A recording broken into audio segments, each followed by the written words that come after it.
Bon, eh bien, bonjour à toutes et à tous. Est-ce que vous m'entendez bien au fond?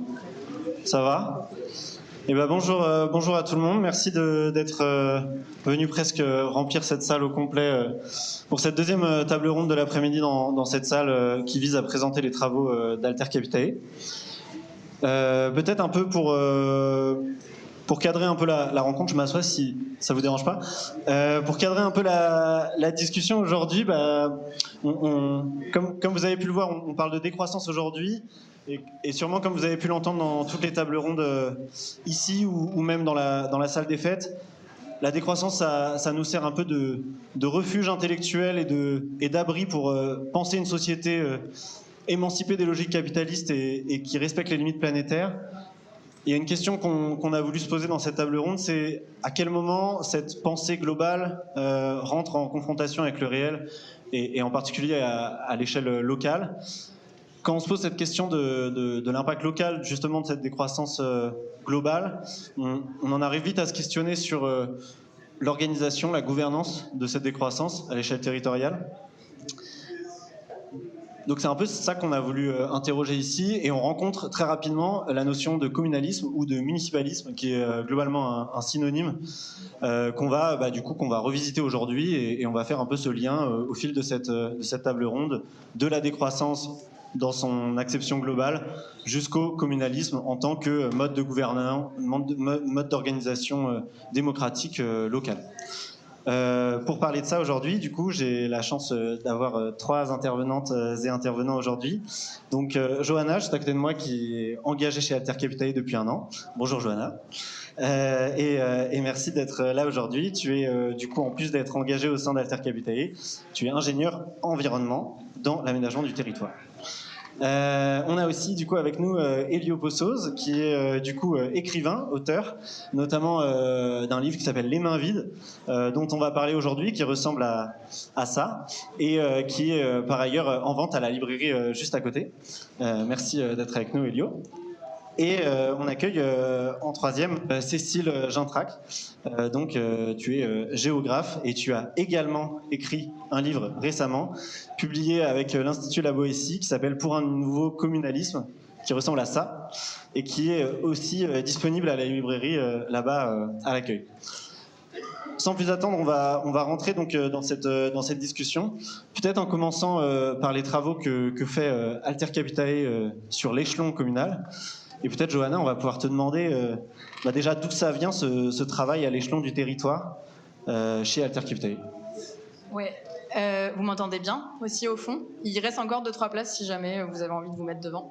En fait, ce travail, ça vient il y a à peu près 1 an. Donc, on a été sollicité chez Alter Capitae vis-à-vis de ce qu'on pouvait porter de la décroissance, mais avec cette vision très globale, par des élus, par des maires qui sont venus nous voir en nous demandant comment vous faites ça de façon concrète. En fait, c'est bien beau d'avoir toutes ces théories, mais finalement, comment est-ce qu'on fait demain pour mettre en place des actions de décroissance, à quoi ça ressemble, et concrètement, en fait, est-ce qu'il y a des actions qui existent, c'est quoi les bonnes pratiques.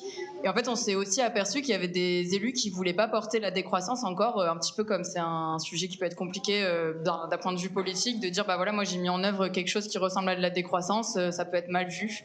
Donc ce besoin d'appartenir à un réseau, à quelque chose qui est commun, s'est remonté vers nous. Et donc on s'est dit avec Alter Capitae il y a à peu près 1 an, on a commencé un travail pour créer ce qu'on appelle le réseau des élus locaux engagés dans la décroissance. Pour l'instant, on est vraiment aux prémices du travail et on va vous présenter un petit peu, un peu ça aujourd'hui. Merci. Alors du coup, peut-être pour voir un peu, pour rentrer là-dedans, peut-être que tu peux nous redonner un peu la définition que donne Alter Capitae de la décroissance. On a un support. On vous a fait un petite animation.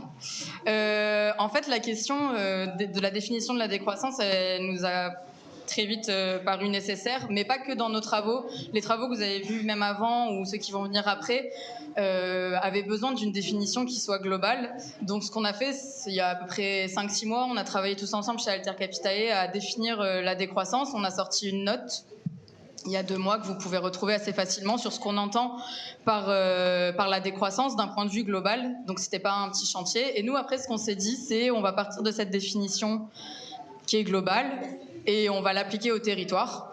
Donc je vous donne des grandes lignes, j'omets peut-être plein de choses qui sont vraiment importantes aussi, mais ce qui est important à retenir dans la vision globale et qui nous a servi, c'est tout d'abord, je pense que vous l'avez compris dans la décroissance, c'est de recentrer la société sur les besoins humains, repartir de ce dont on a besoin, de penser ça tous ensemble et surtout de sortir en fait vraiment de la boussole de l'économie comme on a actuellement. Et donc ça passe pour nous dans les pays du Nord, et on a vraiment voulu à séparer ce qui se passe dans les pays du Nord du Sud global. Donc dans les pays du Nord, on voit ça vraiment comme une réduction de la consommation de matière, d'énergie, des flux dont on a vraiment besoin, et potentiellement en fait cette réduction laisserait les ressources nécessaires au Sud global pour se développer selon leurs propres besoins, sans qu'on continue à les exploiter et à les piller pour notre profit. Donc, quand on a pensé la vision locale, que je vais vous détailler après, il faut vraiment imaginer qu'on a pensé en France, dans les territoires, et que bien évidemment, ça ne pourrait pas être reproductible à tous les pays, on en a conscience, et c'est notre vision appliquée à notre système qui est français. Et enfin, la démarche de la décroissance, on la veut démocratique, sociale et universaliste. Et vraiment, on y tient. On veut sortir de tout ce qui est racisme, xénophobie, repli identitaire. Pour nous, le social est vraiment très important, et on le rappelle dans cette définition. On ne parle pas simplement d'écologie, même si l'écologie, ça nous ouvre la porte à une pensée qui est systémique. On doit absolument repenser avec tout le monde cette question-là. Donc ça, c'est la vision un peu globale sur laquelle on a travaillé. Et nous, on a pris ça et on s'est dit, OK, à l'échelle des territoires, qu'est-ce que ça veut dire ? En fait, la première chose qu'on pense, c'est un changement de méthode qu'il faut appliquer, c'est-à-dire arrêter, comme j'ai dit, l'activité économique comme premier et seul indicateur. Je vais développer, je vais faire de l'extension urbaine parce que ça va rapporter de l'argent, je vais créer des commerces parce que ça va rapporter de l'argent, alors qu'en fait, on n'en a plus besoin. Du logement, il y en a largement assez pour se loger, on n'en a plus besoin. Comment est-ce qu'en fait, on repart sur les besoins pour penser le territoire? Et en fait, est-ce qu'on peut créer aussi des nouveaux indicateurs? Donc ça a été fait dans d'autres pays, dans d'autres communautés, les indicateurs de bien-être, de biodiversité, d'inégalité, repartir aussi avec les ressources du territoire forcément qui sont finies et qui vont nous contraindre. On doit arrêter nécessairement de penser à travers le prisme de l'activité économique. Et ça, pour nous, c'est penser en fait avec les habitants, parce que pour créer ces nouveaux indicateurs, pour se dire c'est quoi comment on augmente les conditions de niveau de vie, comment est-ce qu'on augmente le bien-être, le bonheur, la convivialité, forcément, nécessairement, c'est penser avec les citoyens et surtout avec les ressources du territoire. Donc ça, je l'ai déjà dit. On a plusieurs exemples concrets. C'est ce qu'on va vous montrer après, des actions que nous, on a définies comme étant décroissantes. Et aussi, on a des territoires qui marchent bien, en fait, qui sont hyper inspirants. Il y a Loussangoël, une ancienne qui a été construite qui est dans le nord, à Lens, qui est un ancien site minier et qui a totalement transformé sa commune avec de la transition énergétique, avec la valorisation de la biodiversité. Enfin, c'est assez spectaculaire ce qu'ils ont fait. Ou alors Mutterscholz, c'est une commune en Alsace, une petite commune d'environ 2-3 000 habitants, où pareil, on s'aperçoit qu'ils sont à énergie positive, qu'il y a eu en fait un élu qui a été très engagé et qu'assez rapidement, ils ont arrivé à mettre en place pas mal de solutions qui marchent, notamment vis-à-vis de la biodiversité. Ils sont assez leaders dans la biodiversité. Donc ce qu'on veut montrer dans ces travaux, c'est qu'il y a des choses qui existent, qu'il faut les valoriser et qu'il faut les partager. Et pour ça, le rôle des élus dans le réseau qu'on souhaite créer, il serait double. Premièrement, ça serait de porter la vision qu'on leur donne, donc qu'on aimerait un petit peu donner, donc de la décroissance telle que je vous l'ai expliqué, et surtout soutenir les initiatives citoyennes. Donc là, ça fait vraiment lien avec la table ronde qu'on va avoir aujourd'hui. Comment est-ce qu'on redonne de la place aux citoyens? Quel mode de gouvernance finalement? Comment est-ce qu'on arrive à penser la synergie entre le haut et le bas? Merci beaucoup. Et du coup, si je dis pas de bêtises, à Alter Capitae, il y a aussi un travail de définition un peu de critères qui a été fait pour définir un peu dans quelle mesure on peut considérer une action locale comme étant décroissante, que ce soit une politique publique ou une action de citoyen. Peut-être que tu peux nous en parler. Ouais, en fait, assez rapidement, on s'est dit on veut arriver avec une sorte d'annuaire d'actions qui marche. qui soit réplicable, qui soit faisable, qu'on peut mettre en œuvre et qui existe. De se dire les actions décroissantes, on ne va pas réinventer l'eau chaude, ça existe. Il y a déjà des choses qui sont faites et qui marchent bien. Mais comment est-ce qu'on définit demain, vous nous donnez un exemple. Est-ce que pour nous, c'est de la décroissance ou pas? Comment est-ce qu'on définit ça? On s'est dit, on va poser des critères qu'on a listés ici. Donc c'est assez général, bien évidemment, pour que ça englobe pas mal d'actions. Et on s'est dit, on prend une action et si elle répond à un de ces critères, elle doit s'inscrire au moins dans un des axes, sans en renier un autre, on va dire. Vous le verrez dans un critère, mais on veut quand même qu'il y ait une pensée qui soit globale. Et donc, on va regarder un petit peu des actions, des exemples, et on va se demander, à l'aide de ces critères, ok, oui, c'est une action dite décroissante, on va l'encourager, on va la porter, ou alors non, elle ne correspond pas du tout à ce qu'on attend, et donc on ne peut pas la rentrer comme une action de décroissance. On a 3 axes majeurs pour ça. Le premier qu'on pense important, c'est d'avoir une politique qui soit systémique, vis-à-vis de la décroissance, en lien avec la définition que j'ai donnée tout à l'heure. Et pour nous, ça passe par avoir des actions qui soient non isolées. En fait, on trouve que c'est un peu facile de faire une action écologique isolée à un moment donné. Et en fait, derrière, potentiellement, elle va créer de la croissance indirecte, c'est du consumérisme. Et donc, derrière, demain, on se retrouve avec un territoire qui ne fonctionne pas du tout de façon décroissante. Donc ça, on est contre ça.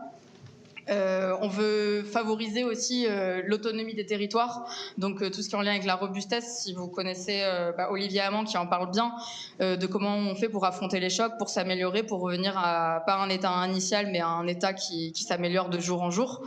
Et donc pour nous, ça passe nécessairement par le fait de revenir sur les ressources locales, donc penser qu'est-ce qui est disponible, de quoi j'ai besoin, en circuit court, en circuit fermé, sans aller dans le repli identitaire comme je disais tout à l'heure, mais on y tient. Et enfin, autre chose qui est important pour nous, qui est un peu le début, on aurait peut-être dû le placer au début de l'axe, c'est le refus d'obtempérer aux politiques de croissance. C'est-à-dire se dire à un moment donné, bah voilà, je vais pas créer une locomotive économique, je vais dire non. Là, il y a un intérêt économique pour ma commune, mais derrière, ça a trop d'impact sur les habitants, donc je refuse. Là, un des exemples qu'on a, il y en a d'autres, mais c'est l'après-M à Marseille, où c'était un McDonald's avant le confinement, on va dire. Et en fait, c'était dans les quartiers nord de Marseille. Il y avait beaucoup de salariés qui y travaillaient, qui avaient vraiment créé une sorte de communauté à l'intérieur du McDo, et qui, au bout d'un moment, quand McDo a décidé de fermer, ils se sont un peu réunis en se disant, bah nous, on veut en faire quelque chose de bien. On veut pas qu'il y ait demain une activité économique qui se remette en place à cet endroit-là. Qu'est-ce qu'on va faire? Et en fait, ce qu'ils ont créé, c'est de l'aide alimentaire. Ils ont créé quelque chose qui est aujourd'hui hyper vivant, la fast social food, ils appellent ça. Donc, ils ont plein de jeux de mots pour essayer de détourner un petit peu le fonctionnement de McDo. Donc, ils l'ont appelé l'après-M. Et franchement, c'est vraiment hyper inspirant ce qu'ils ont fait. Et voilà, ça montre très clairement que sans activité économique, en refusant d'obtempérer, en fait, on peut avoir des choses qui marchent et qui fonctionnent et qui demain créent beaucoup plus de liens sociaux et vraiment qui sont vivantes. L'axe 2, c'est œuvrer pour une politique équitable par et pour le citoyen. Je pense que vous l'avez compris, dans notre vision de la décroissance appliquée au territoire, on veut absolument que les citoyens soient engagés. Pour nous, c'est aussi un lien avec la robustesse, c'est faire quelque chose de pérenne. Si on veut que quelque chose soit solide, pour nous, il faut que ça soit pensé collectivement et que ça soit désiré collectivement. Si c'est imposé, vous le voyez dans votre vie, vous avez moins de chances de vous accorder. Et donc c'est pour ça qu'on a créé un petit peu, qu'on vous a invité pour parler de ça aujourd'hui, sur le lien avec les modes de gouvernance et la démocratie locale. Est-ce qu'elle doit être directe? Est-ce que ça doit être des listes citoyennes, des coopératives qui gèrent les communes? Est-ce que c'est trop compliqué? Est-ce que c'est faisable? En tout cas, nous, on aimerait le porter, le soutenir, parce que pour nous, c'est important, ça en fait partie. Bien évidemment, favoriser la justice sociale, donc sortir de toutes les formes d'oppression qu'on peut voir, et on partage donc toutes les luttes antiracisme, féminisme, etc. Ouvrir des espaces de convivialité, pour nous, ça en fait vraiment partie. Donc, ça va avoir un rez-de-chaussée animé dans un immeuble, à créer des tiers-lieux où, voilà, faire la fête. Il y a plein d'ateliers aujourd'hui pour vous parler de comment faire pour créer de la convivialité, et pour nous, c'est un axe majeur. Et le troisième axe qu'on a défini, c'est réduire l'impact des activités humaines sur le territoire. Là, c'est vraiment tout ce qui est plutôt lié à ce qu'on connaît, c'est un peu les choses liées à l'écologie, la biodiversité, en gros les 9 limites planétaires, comment est-ce qu'on fait pour arrêter de les saccager. Donc atténuer les impacts sur les écosystèmes, permettre la réduction des flux énergétiques, éviter les effets indirects, donc néfastes au changement climatique, donc tout ce qui va être l'exploitation de la biodiversité. C'est des choses un peu, on va dire, un peu plus simples, parce que souvent le premier axe un peu porté par des élus écolos, on va dire, c'est pas simple, mais c'est plus facile en tout cas de voir des actions qui s'inscrivent là-dedans.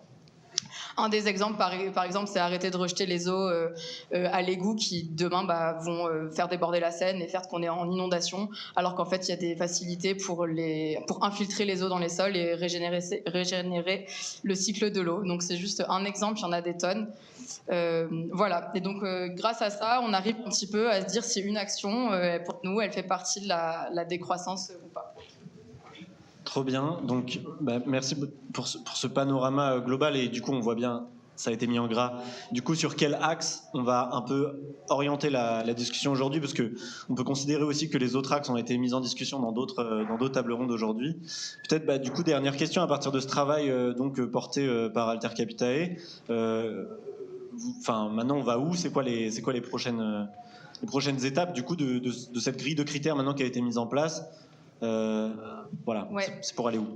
Donc je vais répondre assez rapidement, comme ça après on a vraiment le temps de se concentrer sur le communalisme. Le but là, c'est qu'on est vraiment aux prémices d'un travail de réseau. Pour l'instant, rien n'existe, il n'y a pas d'élus qui sont engagés, on est en train de créer ça. On a besoin d'élus, on a besoin de vous aussi, si jamais vous voulez vous engager avec Alter Capitae pour réfléchir à ces questions, que ces questions-là vous intéressent. Et après, le but, ça va être vraiment de challenger ce qu'on vient de vous montrer déjà. Donc, de discuter avec vous, de discuter avec des élus, d'essayer de réfléchir à comment on met ça en œuvre. Et à terme, notre objectif, ça serait d'avoir un réseau. Il serait un peu double, une sorte d'annuaire des élus qui sont engagés, bien évidemment, mais surtout, on veut aussi une sorte de bibliothèque d'action. On garde ce côté très concret d'actions qui marchent, qui sont faisables et qu'on peut répliquer d'un territoire à un autre. Trop bien. Merci beaucoup. Et peut-être aussi préciser que c'est un travail qui se fait de manière bénévole et volontaire. Donc si dans la salle, il y a des gens qui ont envie de s'investir dans ce travail-là, c'est aussi le but de cette table ronde et de la journée d'inviter de potentiels futurs militants d'Alter Capitae à nous rejoindre et à contribuer à ce travail-là. Voilà, c'est assez libre dans la participation. Merci beaucoup, Johanna. Et du coup, on va pouvoir entrer peut-être dans encore une autre approche avec toi, Elio. Peut-être donc repréciser que tu as écrit ce livre qui s'appelle Les mains vides, qui est une utopie, que peut-être tu pourras préciser la définition. Rapidement dire un peu que ça se passe dans le futur, dans la deuxième partie du XXIe siècle, sans exactement qu'on sache en quelle année ça se situe. On est dans une société donc en France, qui vit dans une espèce de nouveau régime qui s'appelle la Nouvelle République autoritaire, tu pourras sans doute nous en parler aussi, qui vit donc des étés absolument caniculaires, donc il y a tout un enjeu à savoir où se mettre pendant l'été et que faire de son été, l'été qui a plein de noms d'ailleurs, et il y a tout un travail autour du langage aussi dont tu pourras nous parler. Voilà, peut-être que d'abord on peut te poser la question, déjà présenter un peu ce livre avec tes mots et en quoi il est décroissant finalement ce livre. Bonjour à toutes et à tous, merci pour l'invitation, ça va, et ces questions. Donc j'ai écrit Les mains vides, qui est un livre d'anticipation qui est sorti dans une maison d'édition de SF qui s'appelle La Volte, et le parti pris, le postulat initial était donc de faire un récit de science-fiction utopique, donc avec un futur qui pourrait être désirable, un truc qui serait pas trop déprimant, dystopique, et donc l'ambition c'est vraiment de sortir des futurs cataclysmiques avec des gouvernements horribles, de l'oppression, des dominations, et de décrire une société où globalement les dominations seraient plus ou moins été annihilées, mises de côté, atténuées, pour faire émerger des sociétés égalitaires, vu que du coup ma perspective c'était de décrire un futur où c'est des changements politiques et sociaux qui permettraient d'aller vers une société désirable et non pas des changements technologiques comme on peut le voir dans des SF qui sont plus désuètes selon moi, où c'est la technologie qui résout les problèmes. Donc là c'est un peu la politique qui résout les problèmes, et ma perspective c'était une perspective anarchiste inspirée de la pensée de Murray Bookchin, donc le penseur du communalisme libertaire, penseur états-unien, peut-être qu'on y reviendra avec Cécile, penseur états-unien du XXe siècle. qui a pensé du coup une idée de reprise de la démocratie par le bas, par les habitants et les habitantes des municipalités.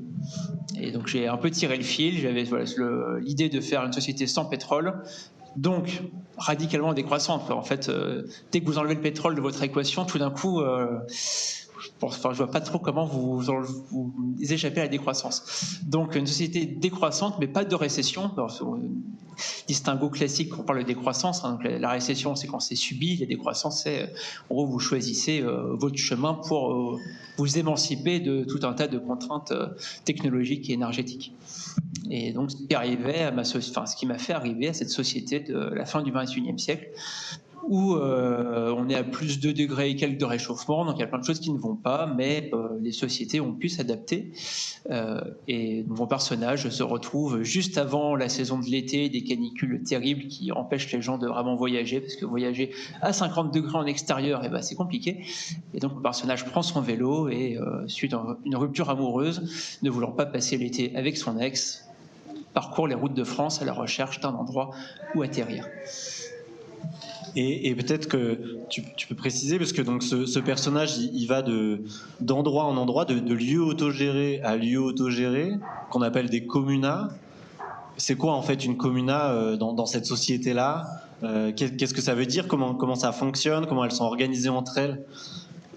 La communa, c'est le nom que j'ai donné à mes entités politiques de base. En gros, donc village, quartier, hameau, c'est des endroits dont les habitants, les habitantes se retrouvent pour décider collectivement de ce qui doit être fait, à leur échelon, en termes d'organisation du travail, organisation de la vie quotidienne, la vaisselle, la cuisine, le ménage, la construction, ce genre de choses, et qui décident collectivement du coup de l'utilisation des ressources locales et des liens avec, par exemple, les non-humains, donc tous les animaux qui peuvent être en contact avec elles.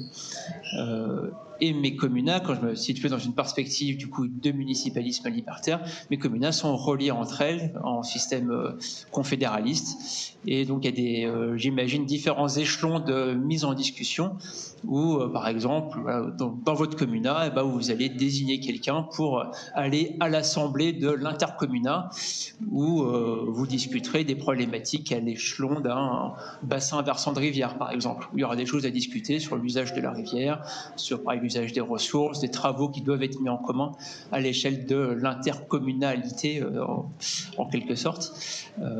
Voilà. Mais donc, évidemment, comme c'est un système politique différent et qui n'est pas vertical comme on en connaît dans la Ve République, la personne que vous avez désignée pour aller à l'intercommuna, c'est un mandat impératif, elle ne peut pas faire ce qu'elle veut. La personne, en gros, elle va transmettre simplement l'opinion qui aura émergé de l'assemblée de communa, et puis ça sera juste pour une fois. Puis après, elle reviendra dans la communa faire la vie habituelle, et quand elle ne sera pas là, vous répartirez le travail qui lui échoit normalement. Et voilà, il n'y a pas comme ça de renouvellement indéfini de délégués qui font ce qu'ils ou elles veulent pendant des années et des années. Et donc ces communas, elles sont organisées en réseau. T'appelles peut-être pas spoiler tous les nouveaux néologismes du livre, ça sera pour les lecteurs ou les lectrices, mais ces communas sont organisées en réseau et doivent affronter notamment des corps politiques. Finalement, tu utilises un terme pour qualifier un peu les multinationales dans une logique peut-être de repolitisation du rôle vraiment que jouent les multinationales. Oui, alors corps politique, c'est un terme que j'emprunte à Michael Rock, un autre auteur de SF publié à La Volte. C'est un camarade de maison d'édition, mais je vous incite vraiment à lire, c'est super. Il fait de la science-fiction caribéenne, avec tout un jeu sur le langage et le créole. Bon, bref. Je vais essayer de pas trop me disperser. Mais du coup, voilà, donc j'ai voulu écrire une utopie, mais je voulais pas écrire une utopie sous forme d'isola, d'île ou de planète ou de lune, comme on en trouve souvent dans la science-fiction, à commencer par la première d'entre toutes, l'utopie de Thomas More, qui décrit une île lointaine, où globalement on ne peut pas aller. Donc, ce qui permet aux autoristes d'écrire effectivement des jolis systèmes politiques clos sur eux-mêmes, homogènes, culturellement, politiquement. Donc, c'est très beau. Moi, je voulais écrire une utopie qui a été dans la frontière, dans la friction, où justement, qui se faisait en contact avec d'autres systèmes politiques différents, parce que je n'envisageais pas qu'à la fin du XXIe siècle, la Terre entière et les 8 milliards d'êtres humains qui la peuplent se seraient convertis comme ça au municipalisme libertaire. Même si je suis optimiste, je me suis un peu imposé des limites.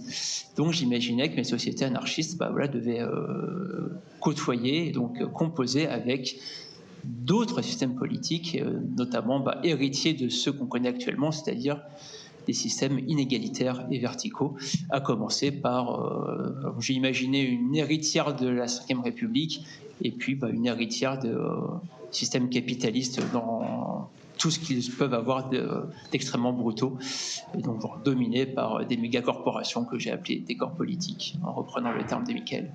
Et du coup, cette société, dans la partie organisation politique, tu l'appelles la Nouvelle République autoritaire, qui est une sorte de continuité de la Ve République, mais finalement avec des éléments inspirés de la pensée libertaire, mais un peu dévoyés. Peut-être que ça, c'est intéressant que tu puisses le creuser. Ouais, alors je pense que je me suis un peu inspiré des Dépossédés de Ursula K. Le Guin, autrice de SF incroyable. Je vous invite à lire avant même Les Mains vides, lisez Les Dépossédés. Et elle qui qu'elle a écrit en 1974, donc c'était une utopie anarchiste où elle envisage une lune anarchiste, c'est dans l'espace, hein, c'est loin, et une lune d'une planète qui est pour le coup très inspirée de notre Terre des années 70, avec un bloc capitaliste et un bloc communiste, qu'elle présente en fait le bloc communiste comme un dévoiement, un échec de l'utopie anarchiste qui s'est concrétisé sur la Lune, qui s'appelle Anares. Et je pense que j'ai un peu repris la même idée en pensant à ma République, parce que je voulais pas faire un dualisme trop binaire entre les gentils anarchistes et vraiment les méchants, très très très très méchants capitalistes, qui seraient la République nouvelle, quoi. Et je me suis dit que j'allais plutôt imaginer une République qui aurait repris quand même des éléments de progrès politiques et sociaux, en partant du principe, ce que je pense, que globalement, quand même, au fil des décennies, on a conquis des progrès sociaux et politiques sur plein d'aspects. Donc je me suis dit, voilà, en ayant une pensée utopiste, que finalement, on pourrait imaginer une république qui continuerait à progresser, à acquérir de nouveaux droits. Et notamment, j'ai imaginé une république qui serait inspirée du système de Bernard Friot, donc du salaire à la qualification, je ne sais pas jusqu'où je développe. Bon, en gros, Bernard Friot, donc c'est un penseur communiste qui a imaginé une théorie selon laquelle il faudra un système en fait d'extension du communisme déjà là, tel que la sécurité sociale et la fonction publique, où à la fin, tout le monde devrait travailler en décidant de son travail, de comment il travaille, et avec une espèce d'égalité salariale globale. On imagine différents niveaux, mais en gros, personne ne gagne plus de 5 000 euros, ce qui est déjà quand même un sacré progrès par rapport à maintenant.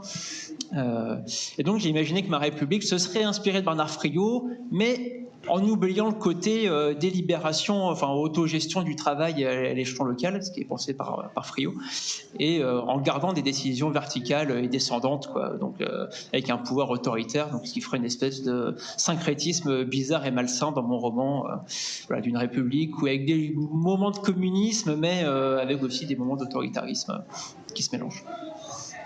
Et peut-être du coup interroger, tout à l'heure tu parlais donc de ces communats qui sont organisés par exemple à l'échelle du bassin versant pour ce qui est tu utilisais le mot de confédéralisme, c'est-à-dire que dans la société que tu décris, finalement c'est vraiment une société, en tout cas ces initiatives-là, elles sont vraiment anarchistes et c'est quoi finalement leur rapport à l'institution, et ce confédéralisme, de quoi est-il le nom?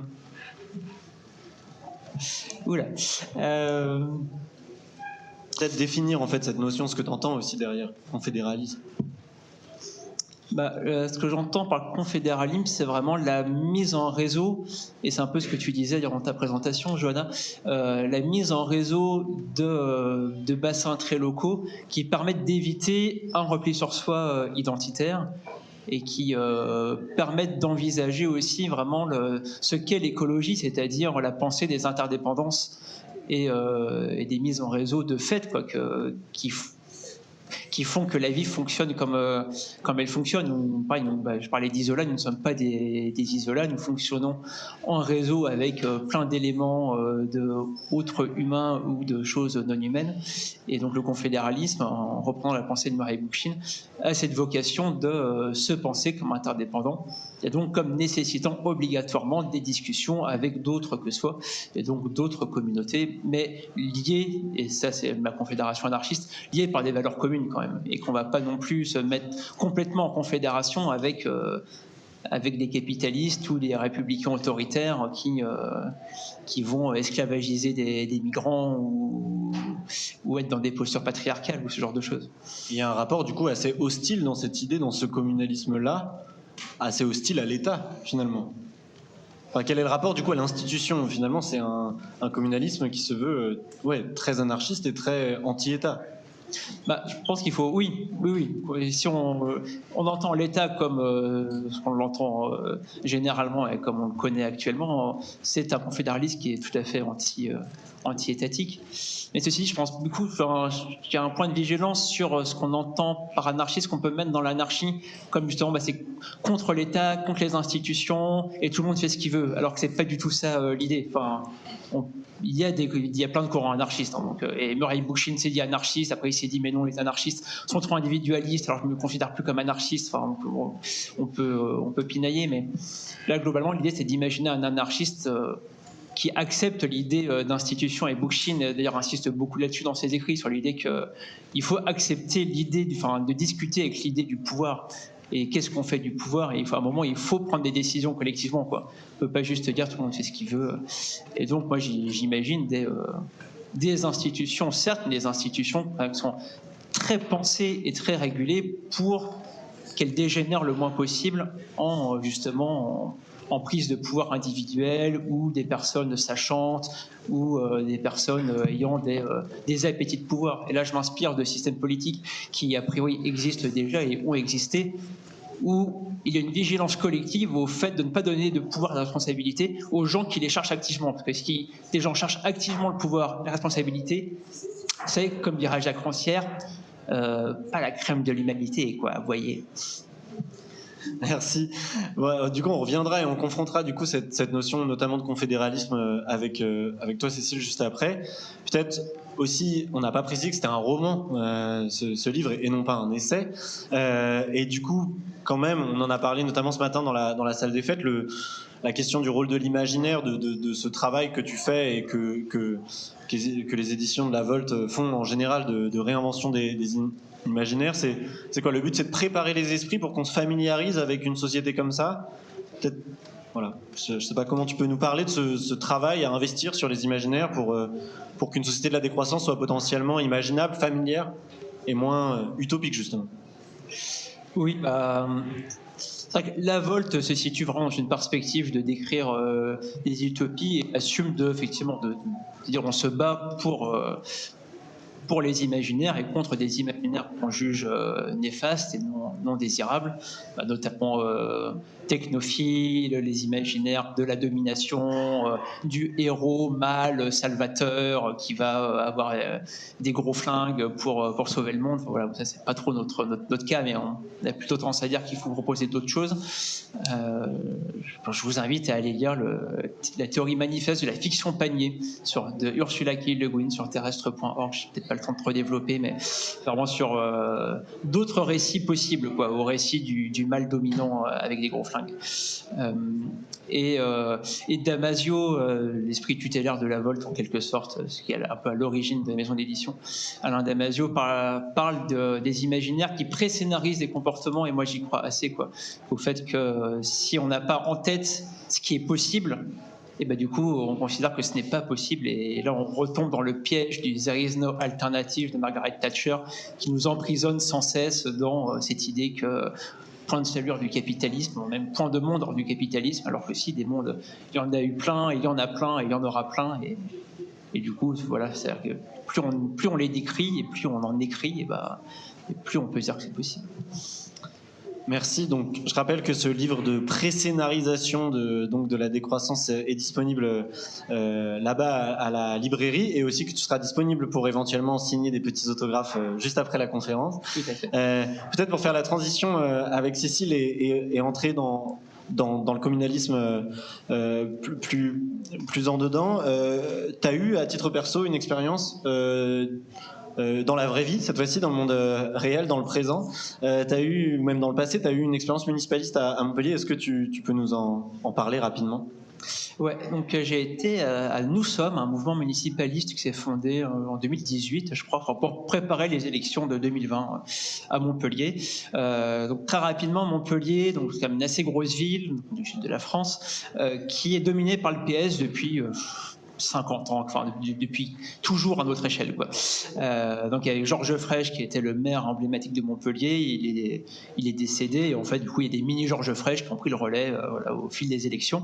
Le dernier étant du coup Michael Delafosse, qui a été élu en 2020 car il n'a pas gagné l'élection en 2020. Et donc, on a fait un mouvement municipaliste. Il y avait vraiment cette idée de réfléchir à la politique, et c'était vraiment hyper intéressant pour ça, avec la mise en place de pratiques de décision interne qui étaient vraiment très intéressantes. Par exemple, le jugement majoritaire, qui a été beaucoup utilisé dans les prises de décision. Donc, genre vous votez A ou B ou C, c'est vous notez A, B et C dans un ordre de préférence, et ça permet de faire dégager ce qui globalement fait le plus consensus, par exemple. Voilà. Et pour rebondir peut-être un peu avec ce que tu disais, Johanna, voilà, la question de la décroissance fait partie intégrante un peu du projet municipaliste, parce que Montpellier a un seul problème, c'est une ville qui est beaucoup basée sur la croissance immobilière. Elle bétonne énormément, il y a une croissance d'habitants qui est constante et très importante, et du coup les villages autour de Montpellier se font manger par le béton en fait, au fil des ans. Moi j'ai grandi dans un village à côté de Montpellier et j'ai vu le front du béton avancer, enfin, c'est assez terrible. Et en plus, on a une production alimentaire du coup qui est grignotée par la bétonisation dans une région qui est quand même beaucoup basée sur la monoculture de vin, de vignes. Donc vraiment, il n'y a globalement pas grand-chose qui va dans cette histoire.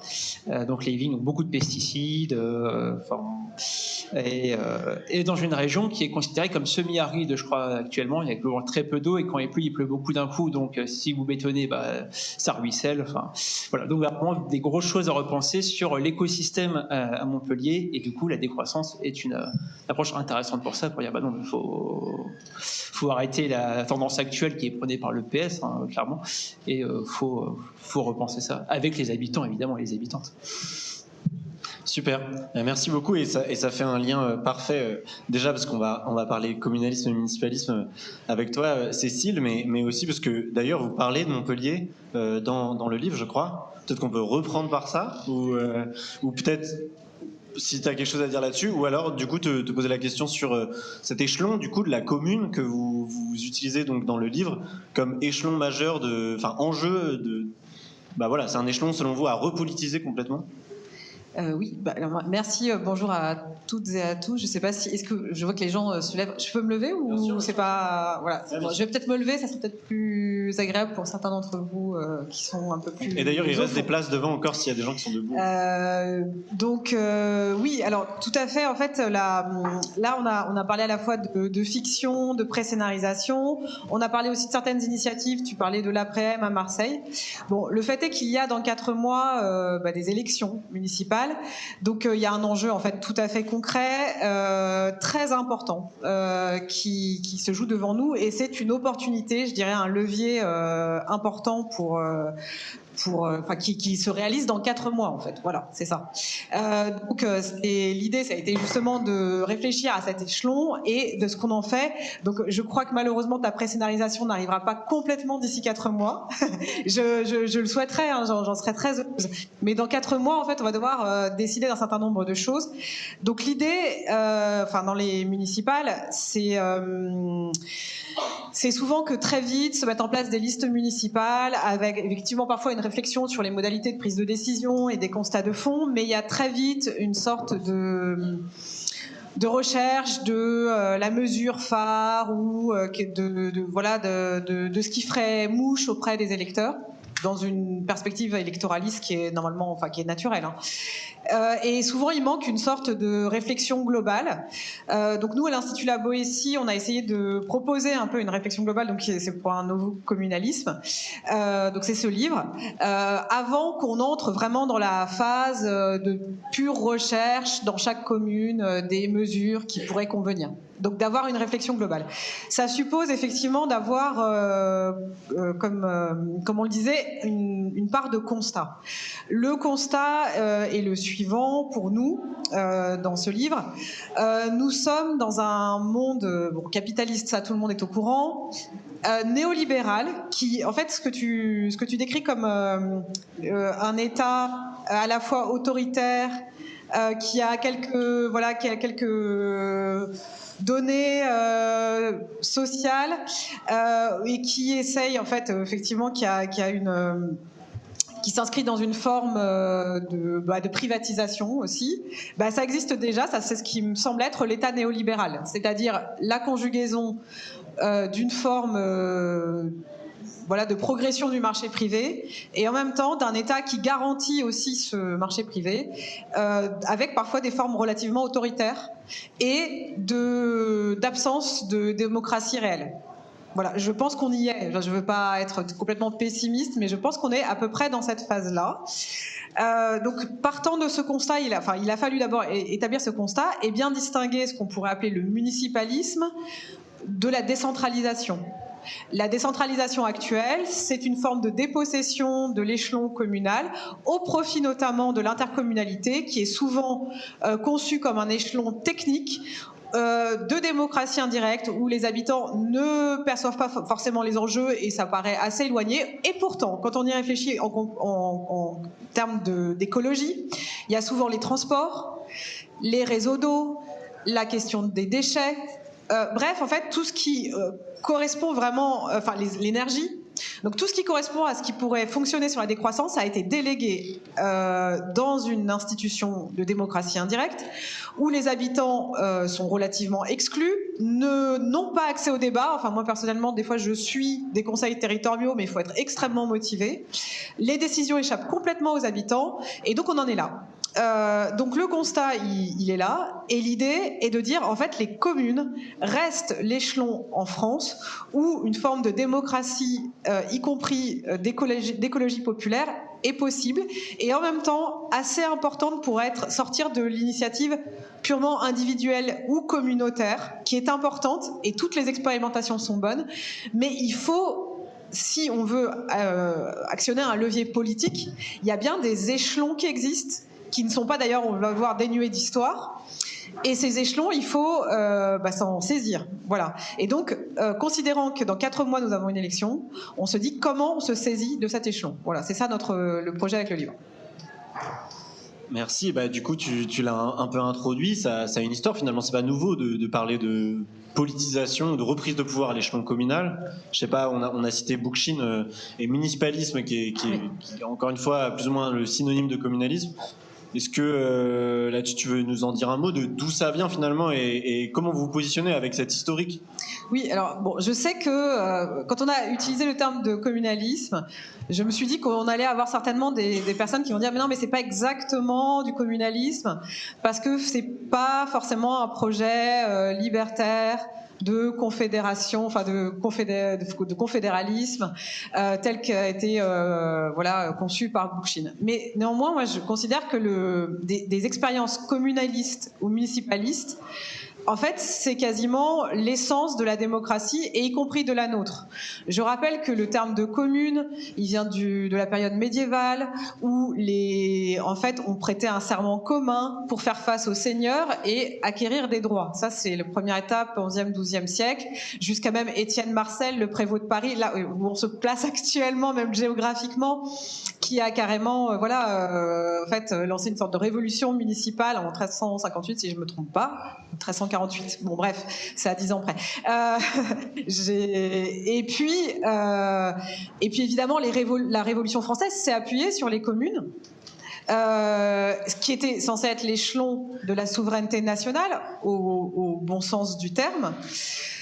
Et évidemment, l'expérimentation vraiment, on va dire, ultime, c'est la Commune de Paris. Et le terme de communalisme, il vient essentiellement de là, c'est-à-dire que autant la Révolution a créé, on va dire, des droits communaux dans notre constitution, enfin dans quelque chose qui sortait de la monarchie, autant la Commune de Paris a essayé vraiment de créer on va dire, des droits réels, des droits sociaux dans cette phase d'expérimentation très courte mais très intense en termes démocratiques. Partant de là, donc tout ça pour moi ce sont des communalismes. Ensuite Bookchin, qui est donc américain ou canadien, oui américain, ouais. Il a théorisé un communalisme ou un municipalisme. Je pense que c'est équivalent parce que municipalisme en fait je pense que c'est une traduction de l'anglais, parce que communalisme en anglais ça veut rien dire. Voilà. Ouais.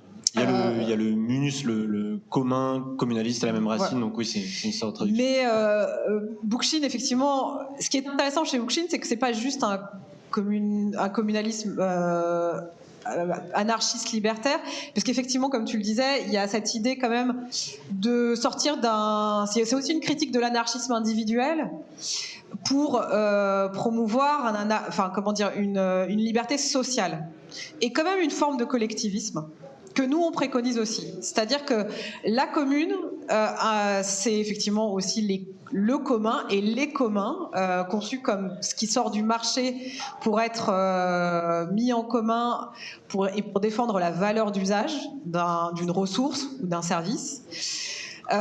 Tout ça, en fait, c'est une forme de collectivisme. Voilà. Et nous, c'est un point qu'on défend. Et alors, qu'est-ce que vous défendez du coup sur ce rapport et cette articulation entre l'échelon local et l'échelon éventuellement national?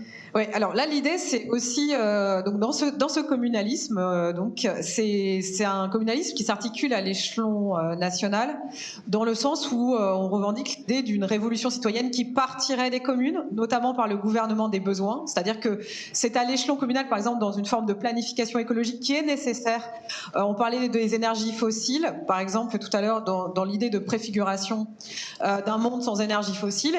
Bon, il est clair que effectivement des communes peuvent essayer de se sortir de l'utilisation des énergies fossiles en faisant la promotion d'autres et l'utilisation d'autres formes d'énergie. Mais cela dit, on ne croit pas. Et moi, on a reçu à l'Institut La Boétie Andreas Malm. Il a dit que un des seuls leviers pour aller contre le capitalisme fossile, c'était quand même l'État, et qu'il y avait des décisions législatives à prendre, légales, pour s'opposer à la mainmise on va dire du capitalisme fossile. Donc il faut le dire clairement, nous on pense, c'est une discussion à avoir, que les simples expérimentations locales dans un monde néolibéral ne peuvent s'articuler qu'à un État qui est quand même relativement offensif face au marché privé. Donc finalement, ce nouveau communalisme que vous proposez, finalement, l'échelon de la commune pré-scénarise pour le coup On préfigure à la fois. Alors, par ailleurs aussi, ce qu'il faut comprendre, c'est que dans ce nouveau communalisme, on essaye de sortir de l'idée qu'il y ait une mesure ou quelques mesures phares qui pourraient suffire. Effectivement, et ça rejoint vraiment ce que tu disais tout à l'heure, il y a quand même des piliers à avoir. Nous, on en a sorti 5. Déjà, une révolution citoyenne et une révolution démocratique qui se base sur la démocratie directe, y compris par quelque chose qui était une des revendications des Gilets jaunes, le référendum d'initiative citoyenne, ici, municipal. On peut le mettre en place. Il faut réfléchir au seuil, c'est compliqué, mais on peut le mettre en place dès 2026. Ensuite, autre élément, réfléchir à la notion de propriété. C'est-à-dire transformer le rapport à la propriété. Pour vous donner un exemple, ça veut dire qu'il faut sortir une partie de la question du logement, de la valeur d'échange, des questions de marché immobilier. Alors pour nous, ça se discute, mais il y a quand même il y a des outils qui existent déjà et d'autres qui sont à inventer ou à étendre. Le logement social, pour nous, est un élément qui permet de sortir une partie du marché de la question de la spéculation immobilière. Il faut savoir que le logement social à Vienne, il y a 62% de logements sociaux et il se porte extrêmement bien. Le logement social en France a été idéologiquement porté comme quelque chose qui relève de l'assistanat. C'est pour nous une bataille idéologique à mener. Le logement social est un bien commun. Voilà, ça c'est une première chose. Autre chose, il y a tout ce qui concerne et tout ce qui permet de sortir le marché immobilier, cette fois-ci de la propriété, avec notamment le bail réel solidaire qui consiste à distinguer le sol du bâti. Bref, toute expérimentation est à mener. Il faut se battre pour élargir et sortir du marché une partie de tout ce qui est du marché privé, quoi. Et puis évidemment encadrer le marché privé très fortement. Il y a aussi, donc ça c'était mon deuxième point, la propriété privée. Il y a la planification écologique, donc comme je le disais, gouvernement par les besoins, c'est-à-dire définir les besoins à l'échelon local et ensuite pouvoir l'articuler au niveau national. Et puis créer aussi des réseaux collectifs, c'est ce qu'on disait, par exemple, que ce soit pour l'énergie, on sait que la géothermie, donc là c'est quelque chose qui est, voilà, ça a discuté évidemment, mais la géothermie est actuellement pareil, en train d'être vraiment accaparée par des groupes privés. Il faut que ce soit porté par la puissance publique si on veut garantir une forme d'équité et d'écologie populaire. Qu'est-ce que je voulais dire aussi? Il y a les autres points, c'est la question des communs, c'est-à-dire ce qu'on sort effectivement du marché comme service ou comme ressource, et de décider collectivement ce qu'on sort du marché. Et aussi, on l'a dit aussi, ça rejoint complètement ce que tu disais, dans une perspective de lutte contre les discriminations, c'est-à-dire que il faut évidemment envisager ça, y compris dans les questions environnementales, pour lutter contre les injustices environnementales. Ce n'est pas une écologie individuelle, c'est forcément une écologie populaire et ça passe par une approche intersectionnelle, c'est-à-dire qui prend en compte le genre, la race, la classe, au sens d'éléments construits, hein, évidemment, mais il est clair qu'on le sait, hein, les classes populaires sont décroissantes déjà. Il n'y a pas besoin des fois d'aller chercher très loin. Ça a été montré par, j'ai oublié de noter le nom de la thèse, mais il y a eu des thèses sur l'écologie populaire, enfin dans les quartiers populaires, et en fait les notions de recyclage, de réemploi, etc. sont déjà très largement en fait pratiquées. Il ne faut pas forcément aller chercher très très loin dans le il faut évidemment soutenir des initiatives, mais c'est peut-être pas. En fait, on connaît déjà un peu les recettes. Hein. Voilà. Et donc du coup, ce nouveau communalisme qui, à très court terme, a comme enjeu de conquérir le pouvoir municipal en mars 2026, comment peut-être par rapport à ce que présentait Elio, d'un mouvement plutôt citoyen qui vient à côté, indépendant des institutions, comment finalement garantir que cette nouvelle forme de communalisme répète pas les mêmes schémas en termes de démocratie, en fait? Comment est-ce qu'il nous permet de renouveler notre manière de faire démocratie? Comment on s'en garantit? Alors c'est une bonne question qui n'est pas évidente. Bon, je pense que ça passe par effectivement garantir d'emblée des droits démocratiques et des nouveaux droits démocratiques comme le référendum d'initiative citoyenne, comme la révocation des élus potentiels si vraiment ça ne fonctionne pas, comme le fait d'associer par exemple au niveau municipal, là aussi c'est quelque chose d'intersectionnel, les plus de 16 ans dans les votations et les personnes étrangères, notamment dans les quartiers populaires, qui ont tout à fait envie de participer aux décisions. Je pense par exemple aux votations sur la question d'aménagement. Les grands projets d'aménagement, pour moi, pour éviter les grands projets inutiles, le plus simple, c'est une votation citoyenne. Alors ça suppose, on a aussi réfléchi avec, moi j'ai discuté avec l'Institut Alinsky, qui travaille beaucoup sur la question de la démocratie d'interpellation, à la question des seuils, à partir desquels ils réfléchissent à ce qu'on appelle les seuils de démocratie d'interpellation. Donc par exemple, au bout de 50, par exemple pour 50 personnes qui signent une pétition, on a normalement obligatoirement un rendez-vous avec un adjoint ou avec le bailleur social, etc. Puis quand on passe un certain niveau, on peut avoir une question au conseil municipal. Puis quand on passe à un autre niveau, on peut avoir donc une votation, un référendum sur un certain point. Et moi je pense que la mairie parfois doit organiser des votations et accompagner, c'est-à-dire que c'est pas juste une votation où seules les personnes informées voteraient, mais aussi avoir processus démocratique qui soit un processus d'information et pas, vous savez, les réunions à laquelle vous avez sans doute tous et toutes participé, de participation citoyenne où en fait on nous présente le diaporama et c'est bouclé et on vous demande des choses à la marge. Ça, c'est une idéologie de la participation qui fonctionne mal, qui est très critiquée. Ça veut dire qu'en fait, ce qu'il faudrait faire, c'est donner plusieurs options, comme je disais, A, B, C, proposer toutes les options et ensuite les gens votent.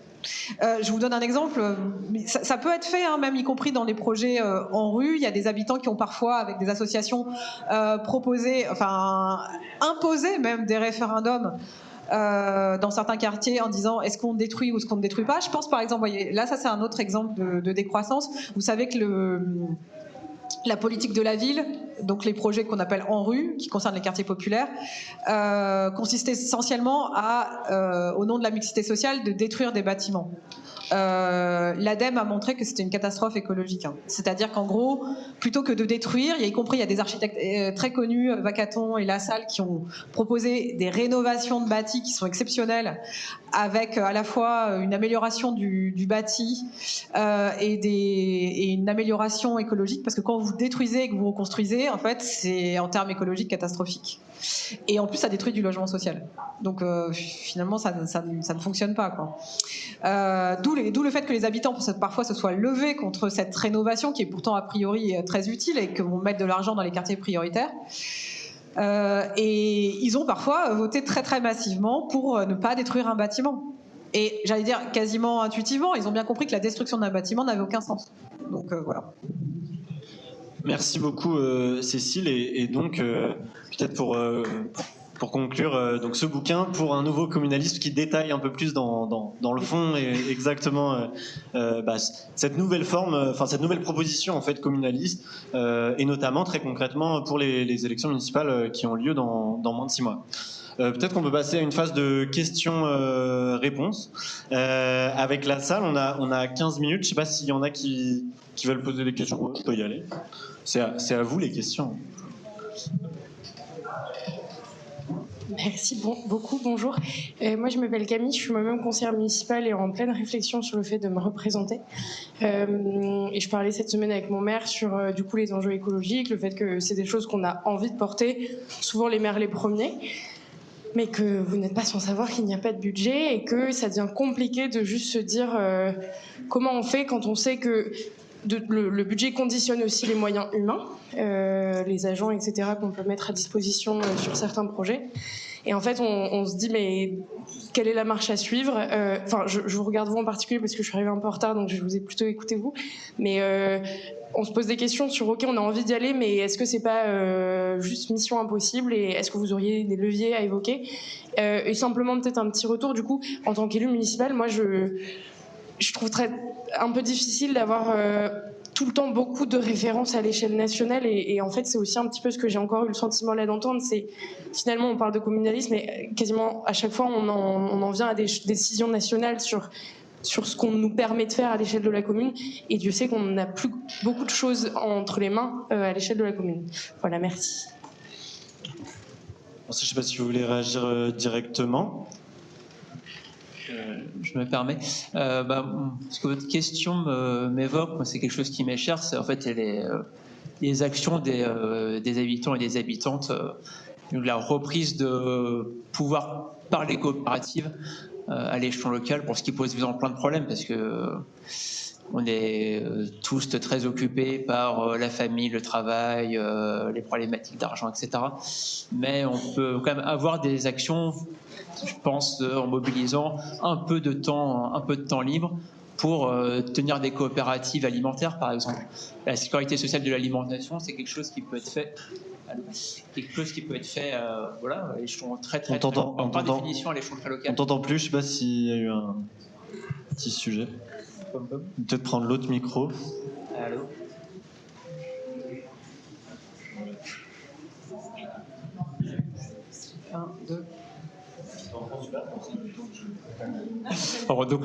Donc voilà, par exemple la sécurité sociale de l'alimentation, l'idée de mettre en commun des budgets alimentaires pour tous les habitants et les habitantes d'un quartier ou d'une ville, c'est quelque chose qui peut être fait par définition, c'est quelque chose qui se fait à l'échelon local et qui permet de mettre en relation les habitants, les habitantes et les paysans, paysannes des environs, ou des fournisseurs alimentaires. Voilà.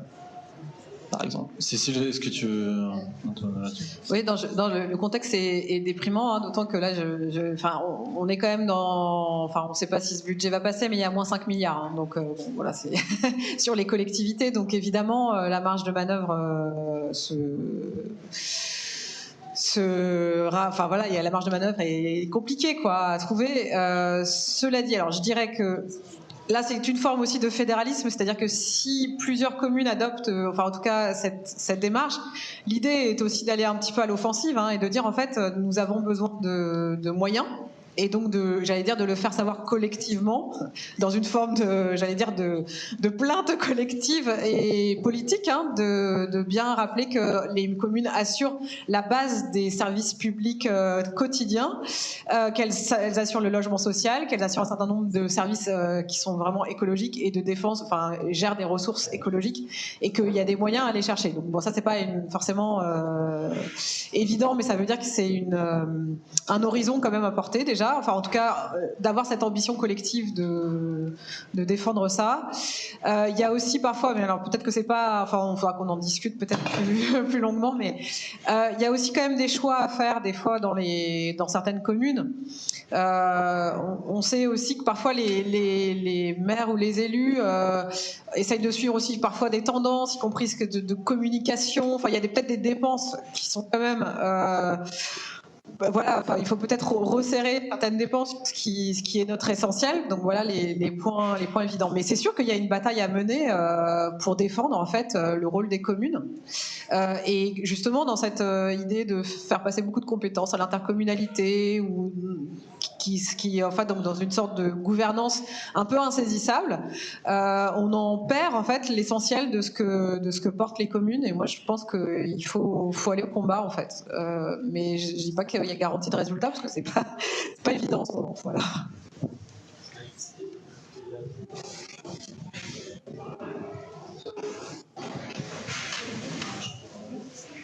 Oui, est-ce qu'il y a une autre question ? Oui. Donc, comme vous l'avez évoqué, il y a la campagne municipale qui s'opère. Alors moi, il y a un truc que j'ai encore pas tout à fait bien compris sur le communalisme. Est-ce qu'on pourrait avoir presque une définition du communalisme en 2 phrases qui permettrait d'aller voir des candidats ou des équipes candidats, dire voilà ce qu'il faut qu'on mette en place, et au moins pour mettre le pied dans la porte, et puis après avancer. Ça, c'était le premier point. Et deuxième point, moi, à mon niveau local, quand j'ai toujours tendance à batailler en disant il faudrait quand même essayer de dire aux gens ce qui dépend de la commune, ce pourquoi ils votent, et ce qui dépend de l'intercommunalité. Et qu'il y a toujours une grosse confusion. Et après, on va voir, oui, mais l'élu de la commune est partie prenante et donc peut insister auprès d'Interco pour qu'il fasse des choses. Et en fait, il y a quand même une gestion de pouvoir qui se joue à ce niveau-là qui peut être complexe. Merci beaucoup. Est-ce que quelqu'un veut se tenter à définir le communalisme en cette fin de table ronde ? Je dirais que le communalisme, c'est l'idée de prendre les mairies et les municipalités en gros avec des listes citoyennes, pour faire vraiment très très vite. Donc hors des partis institués et hors des logiques de pouvoir descendante, avec des sachants qui vont dire qui vont être tête de liste en gros, et suivez-moi et votez pour moi, et puis on fera des choses une fois que je serai élu avec mes séides, voilà, avec ma liste à moi. Et donc l'idée, c'est que ce soit les citoyens qui, auto-organisés, désignent de manière démocratique des représentants qui pourront tourner, qui auront des mandats impératifs pour porter une révolution en gros citoyenne et politique à l'échelon communal, pour ensuite réclamer encore davantage à l'échelon aux échelons supérieurs. Alors, j'exclus pas complètement la possibilité que des partis puissent le porter, y compris parce que pour des raisons on va dire, d'organisation, de possibilités d'accéder à ça.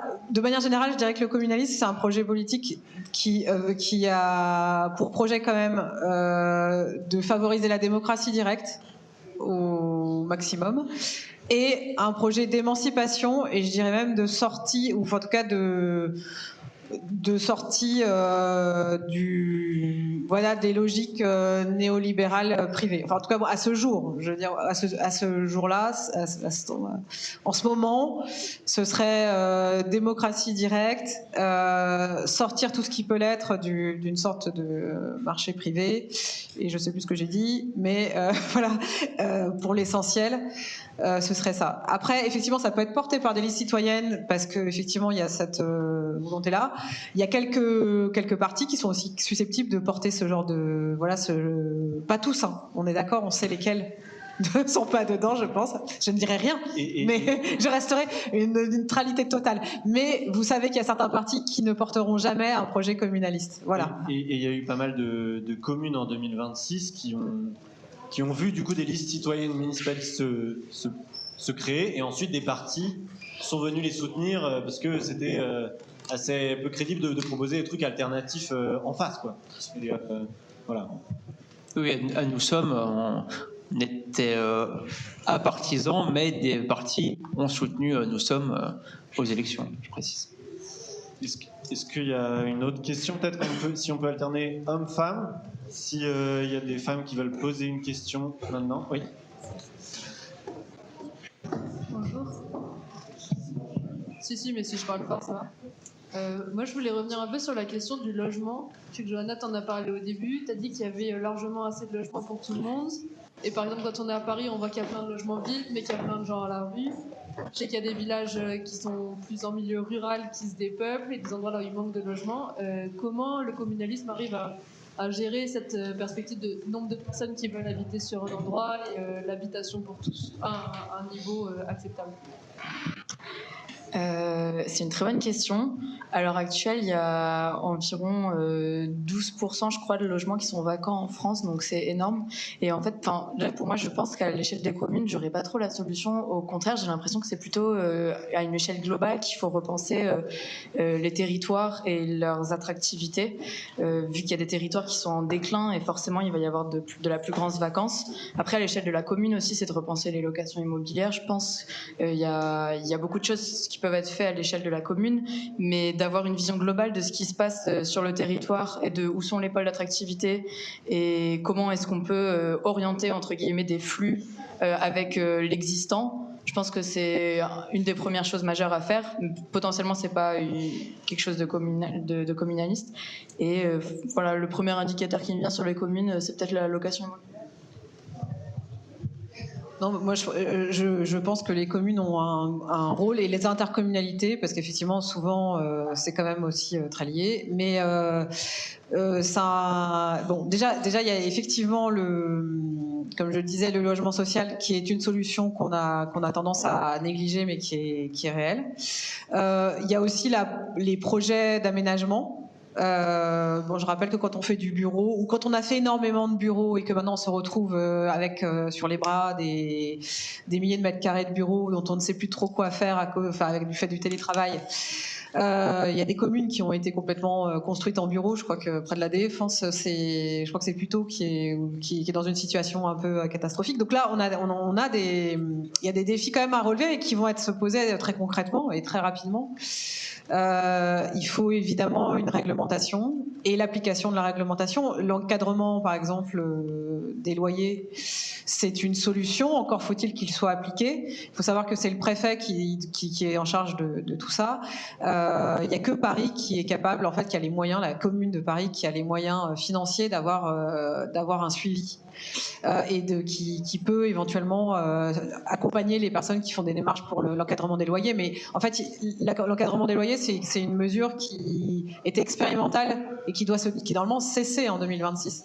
Donc là, en fait, techniquement, par exemple, si enfin, pour vous dire l'importance quand même des élections qui vont venir, c'est qu'on pourrait très bien ne pas avoir, alors ça va se voter au niveau national, mais vous voyez l'articulation entre les deux, on pourrait très bien ne plus avoir d'encadrement des loyers, alors qu'en fait, non seulement il faut reconduire l'encadrement des loyers, mais améliorer l'encadrement des loyers.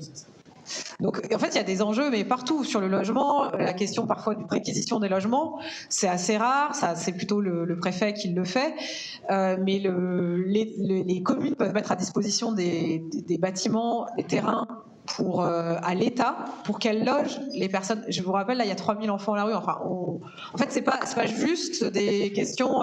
C'est des questions là pour ce soir, par exemple. Vous voyez, il fait froid. Il y a 3000 enfants à la rue. Hein. Donc là, je veux dire, moi, je sais pas. Si j'étais maire d'une ville, je sais pas. Je pourrais pas me dire que j'ai des enfants dans ma rue, mais ça, c'est évidemment. Après, j'aurais pas forcément, comme on le disait. Je sais pas si la personne est toujours là qui était. Conseillère municipale, évidemment que c'est rageant de ne pas avoir les moyens de le faire. Voilà. Mais le fait est que quand il y a des bureaux vides, dont on sait qu'ils sont complètement vides, et les gens qui sont à l'extérieur, enfin, là, oui, il faut se saisir de tous les leviers possibles, et les communes sont un levier possible. Et je dis pas que c'est facile, hein, mais voilà.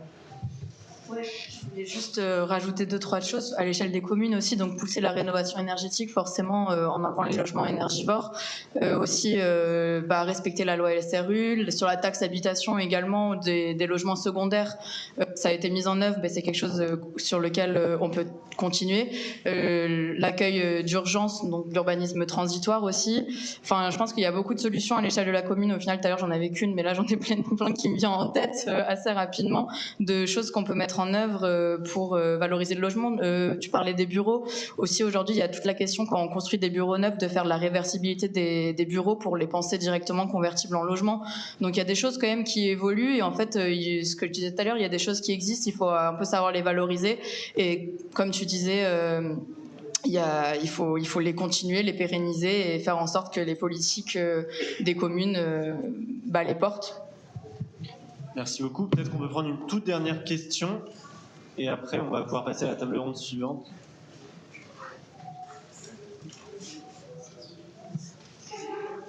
Bonjour, moi j'aurais une question sur les modalités des processus de prise de décision dans un modèle communaliste. Donc, si j'ai bien compris votre perspective, on reste dans un système représentatif, c'est pas une démocratie 100% directe. Donc du coup, comment on opérationnalise ces processus de prise de décision? Par exemple, les représentants, ils seront désignés comment? Est-ce que c'est du tirage au sort, de la désignation, de l'élection? Quel est le rôle des représentants? Quel est le rôle des citoyens? Quelle est leur autonomie relativement aux représentants? Quelle procédure de contrôle ils ont sur les représentants? Est-ce qu'il y aurait, je ne sais pas moi, plusieurs chambres de décision, dont certaines font des propositions, d'autres prennent les décisions? Est-ce que c'est les mêmes personnes qui proposent et qui prennent les décisions? Donc voilà, est-ce que vous pouvez donner quelques détails pour essayer d'imaginer un modèle de comment toutes ces institutions seraient invoquées en fait?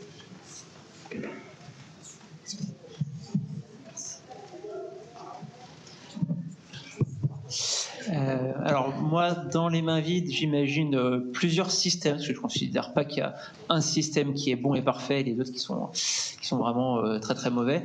Je donne des règles qui sont grisées, enfin c'est des pages grises, donc qui sont remarquables et sautables si vous n'avez pas envie de vous farcir juste des purs systèmes de règles. Donc moi j'imagine des systèmes mixtes en général avec du tirage au sort ou de l'élection sans candidat essentiellement pour envoyer des représentants dans des assemblées du coup d'échelons supérieurs à l'échelon des communats ou de l'intercommunat et qui sont des assemblées thématiques donc avec un mandat globalement impératif, une durée réduite. Donc si vous êtes un représentant de votre communat, vous allez aller parler de la question de la santé par exemple pour porter la voix de votre communat dans une assemblée dédiée à la santé qui va durer je sais pas 3 semaines et après vous retournez chez vous. Donc ça assure qu'il y a une rotation comme ça des représentations au sein de la commune, parce que du coup plein de gens vont aller parler de différentes thématiques à différents endroits. Et j'imagine un système dans une des communes où les décisions qui sont prises redescendent à l'échelon inférieur pour une validation par le vote. Et si jamais c'est pas validé, du coup, hop, ça repart en discussion. Bon, et du coup, c'est très lent, mais on dit que la démocratie directe, ça demande du temps. Et voilà, ça demande du temps. Merci. Oui, il y a une combinaison. En fait, là, effectivement, on est dans un cadre représentatif, mais après, donc, il y a effectivement ce que je disais, les conseils de quartier avec potentiellement tirage au sort, les votations, les référendums d'initiative citoyenne, donc ça peut être une votation qui est initiée par une mairie, mais aussi un référendum qui est initié par un certain nombre de personnes, la possibilité de révocation selon certains dispositifs. Tout ça nécessite de réfléchir énormément au seuil. Et donc là, le chantier est à mon avis assez immense, mais il faut déjà avoir perspective de vouloir le faire pour commencer. Et peut-être pour élargir, si vous voulez aussi approfondir, il y a pas mal de choses qui se sont faites du côté de Barcelone pendant assez longtemps. Puisqu'une liste municipaliste a été élue, ils ont mis en place une sorte de plateforme de décision en ligne, etc. Donc des choses assez intéressantes de ce point de vue-là. Des choses à Naples, il y a eu des choses...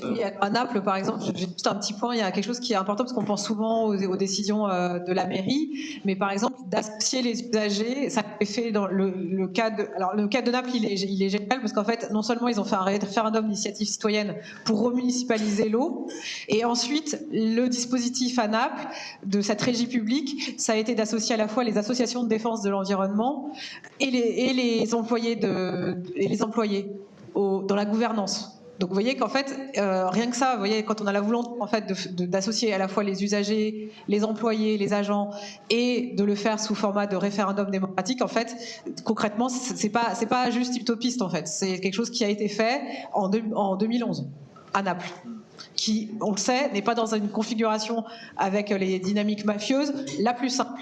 Et ils l'ont fait. Donc, il n'y a pas de raison qu'en France, on ne puisse pas envisager de choses, en fait. Merci beaucoup, du coup, à nos 3 intervenants de s'être rendus disponibles aujourd'hui. Donc, du coup, vous pouvez retrouver ces livres juste là-bas et, du coup, leur auteur ou co-autrice. Et voilà. Et ici, une nouvelle table ronde démarre dans quelques minutes. Merci à tous.